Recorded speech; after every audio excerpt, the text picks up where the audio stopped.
WandaVision, episódio 8 da primeira temporada. E que episódio, tá quase tudo explicado e algumas percepções estão virando realidade finalmente. Além disso, o episódio confere bem direitinho com os meus últimos 2 vídeos de teoria. E como eu tô doido pra falar sobre isso, fica logo o aviso de spoilers, né? Então só fica aqui quem assistiu aos últimos episódios de WandaVision, tá?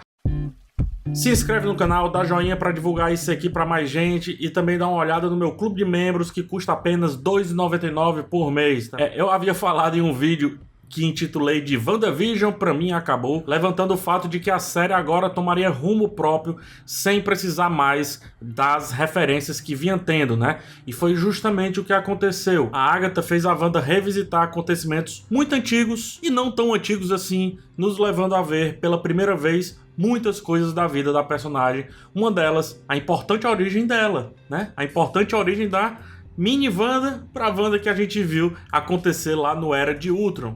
É algo que antes só havia sido dito ali em texto, que é a relação dela com a joia, a origem dela e por aí vai. Mais do que isso, a Agatha nos mostrou a origem da Feiticeira Escarlate. Então, além de ter Wanda sendo mostrada como nunca foi mostrada, a série tomou as rédeas do show dentro do show, assumiu o seu próprio estilo e o episódio ainda se mostrou como um clássico filme de origem. Sendo assim, não faz sentido termos mais WandaVision daqui pra frente, uma vez que o seriado principal, focado na Wanda, acabou de começar. O que combina com o fato do Kevin Feige dizer que não haverá mais uma segunda temporada de WandaVision. O que ele não disse, porém, é que não haverá um outro seriado com a Wanda. Só que vamos a mais detalhes aí dos episódios, ou melhor, do episódio. Quer dizer então que os poderes da Wanda já existiam nela e que foram maximizados pela Joia da Mente? Sendo assim, Wanda seria mesmo uma mutante? Ou seja, se sim, os mutantes já estão nesse universo há um tempo,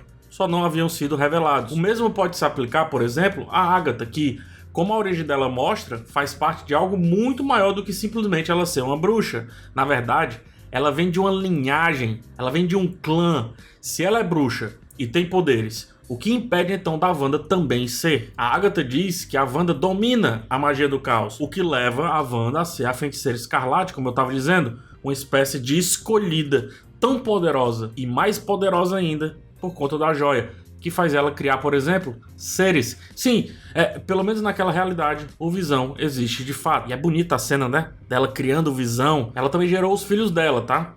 E moldou tudo de acordo com a vida que ela já tinha planejado viver com o Visão. Por que a gente não viu aquilo? Simples, a gente não tava em todos os pormenores do casal. Eles já haviam escolhido até o local para viver, gente. Até o local para viver. Os moldes dessa vida, no caso, se firmam aí sim nas memórias da Wanda. Mais do que isso, os detalhes se firmam em traumas, mas também em momentos bons. Ora, aí você me diz, PH, mas isso aí a gente já tinha falado sobre. Sim, a gente já tinha. Isso meio que valida várias teorias sobre as propagandas serem advindas de traumas ou de passagens da vida dela, assim como pequenos detalhes de pessoas que ela viu ou de coisas que ela viveu. E aí tudo vai sendo composto de acordo com os sentimentos mais primários que existem na cabeça da personagem. Antes de ir pro Visão Branco, que eu sei que vocês estão malucos, né?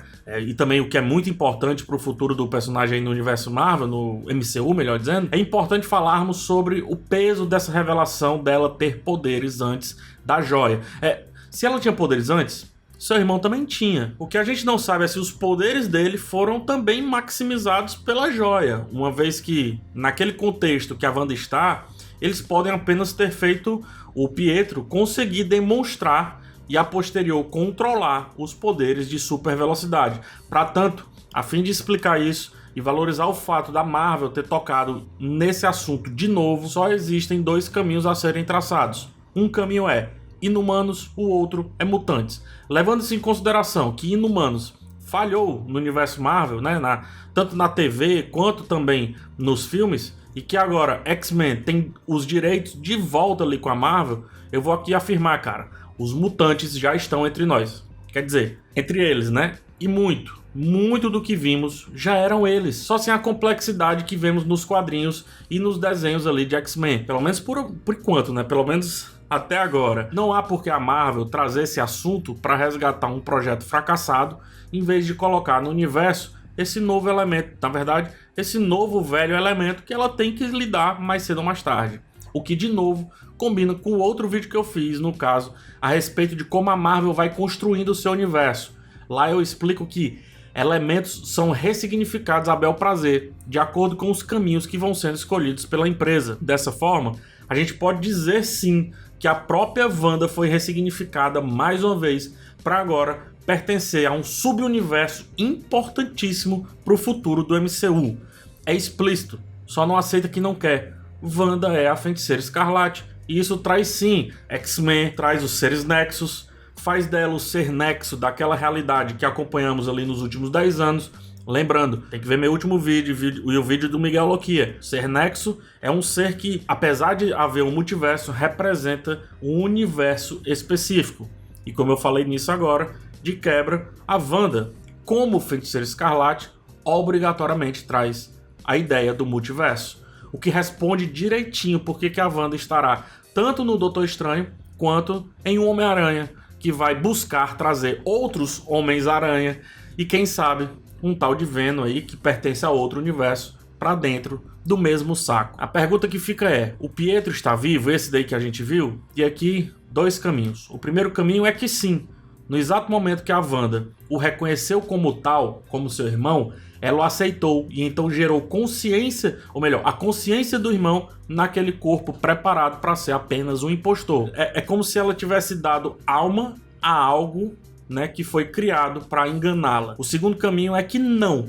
E então ele é só uma criação simples ali da Agatha. O problema desse segundo caminho é que aí a Marvel estaria jogando fora um elemento muito querido pelos fãs, ou seja, o Mercúrio do Ivan Peters. Tanto combinou com esse cenário aí de WandaVision, quanto pode combinar melhor ainda com essa ideia de que eu tô falando dos X-Men estarem chegando. E também combina com essa ideia de multiverso, né? Então, por exemplo, se Deadpool vai pertencer ao MCU e o Deadpool é sim um mutante, ou seja, se A igual a B, B igual a C, então A igual a C, e se C é mutante e A igual é MCU, então, pela matemática, mutante igual a Marvel. Finalmente aí, vamos falar do Visão Branco. Basicamente, o personagem é sim o Visão, só que com menos humanidade dentro dele. Quando nos quadrinhos, o Hank Pym, que é o primeiro Homem-Formiga, né, aparece lá no filme, inclusive, aqui no MCU, vivido pelo Michael Douglas. Enfim, quando o Hank Pym refez o Visão, ele não conseguiu colocar as mesmas cores, as cores originais nele. Porém, a origem real dele não o faz necessariamente mal, como o episódio tá querendo vender. Pelo contrário, assim como o Visão original vindo do Ultron e do Jarvis também, né? Lá no Vingadores Era de Ultron, esse Visão Branco meio que vai poder chegar quase que às mesmas conclusões a respeito da vida que a sua outra origem, ou melhor, que o Visão colorido, digamos assim, chegou rapidamente ao ver aquele cenário todo. E convenhamos, quer queira, quer não, ao entrar no domo, esse Visão vai se deparar com o outro Visão que, transferindo a sua consciência, agora poderá sair do domo e existir de fato, não só na ilusão da Wanda. Lembremos que quando o Visão tentou sair, o Visão colorido, tentou sair ali do domo, ele foi se desfazendo. Ora, se existe agora um corpo aqui fora e a consciência lá dentro, é só juntar os dois. Mais do que uma ameaça, o White Vision, né, o Visão Branco, é a oportunidade de termos o Visão literalmente de volta. Mas não o impostor, e sim o Visão de verdade, o Visão valendo mesmo. Digo mais, Hayward, o personagem lá, né, da Sword, da espada, enfim, ele também não tem nada de vilão, cara. Ele é só um pé no saco. Assim como a Agatha também não me parece totalmente vilã. Então se a Agatha não é vilã, né? Se o Hayward também não é vilão, e se tampouco o Visão Branco vai assumir essa lacuna, ainda cabe algum personagem aparecer nessa série, ou pelo menos se manifestar em algum dos que já apareceram por ali. Eu falei de Inumanos mais cedo, né? Antes de continuar, deixa eu só lembrar uma coisa. Miss Marvel vem aí. Se Miss Marvel vem aí, então Inumanos pode sim ser trazido à tona. Não joguemos fora a ideia dos Inumanos, tá? Não joguemos fora. Deixa eu continuar aqui, mas tá vindo um vídeo aqui, tá vindo, eu tô sentindo. Se a Agatha entrou no domo depois dele estar pronto, sendo atraída pelo poder absurdo da Wanda, O que impede que ali no domo, tudo aquilo ali seja um epicentro de vários outros seres, de criaturas, de entidades que sejam atraídas da mesma forma que a Agatha foi? E sim, eu tô falando de Doutor Estranho, e também eu tô falando dele, do Mephisto, o tão falado Mephisto. Mas podem ser outros seres também, cara, podem ser outros personagens.